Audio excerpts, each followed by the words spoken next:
நல்லா கேட்டுக்குங்க. இன்னும் ஒரு வருஷத்துக்குள்ள அவன் சொந்த கால்ல நின்னு ஏதாவது கைத்தொழில் செஞ்சு முன்னுக்கு வந்தாதான் அவன் ஏன் புள்ள, நான் அவனுக்கு அப்பா. அதெல்லாம் ஒண்ணும் கவலைப்படாதீங்க. தம்பி அது சொந்த கால நின்னு ஓஹோன்னு வரும். அத்த நீங்க சொல்லாதீங்க, தம்பி சொல்லட்டும். என்ன தம்பி கம்பி தம்பி ஊன் சொல்லுங்க. மாப்ள மாப்ள ஊன் சொல்லுங்க மாப்ள. அந்த கண்டிஷன்லாம் ஒத்துக்க முடியாது. மத்ததெல்லாம் கோர்ட்ல பாத்துக்கலாம். ஐயோ ஐயோ. ஓஹோ, கோர்ட் வரைக்கும் போறியா? பாத்துற ஒரு கை. ஐயோ போகாதீங்க நீங்க. சும்மா உதா இருக்கு. எப்படியா நடிப்ப? சுமாரா இருக்கு. தம்பி ஒத்துக்குங்க, அப்பா கோவமா இருக்காருல்ல. அதெல்லாம் முடியாது. ஐயோ மாப்ள மாப்ள, வெண்ணெய் திரண்டு வரும்போது பானை போட்டு உடைக்கிறீங்களே. இனிமே என் சொந்த கால்ல நின்னு என்னால சம்பாதிக்க முடியாது. அட உங்க கால நிக்காதீங்க, என் கால நின்று போற. கழுத காலு தானே. இன்னும் ஒரு வருஷத்துக்கு ஏதாவது சைடுல சம்திங் கொடுத்து அவனுக்கு உதவி பண்ணலாம்னு தில்லு முள்ளு பண்ணீங்க, அப்புறம் சொத்துல ஒரு சல்லி பைசா கூட கிடைக்காது.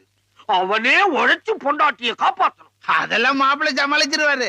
சும்மாவா பெரியவங்க சொன்னாங்க? என்ன சொன்னாங்க? வேலி மேல வேட்டி விழுந்தாலும் இல்ல வேட்டி மேல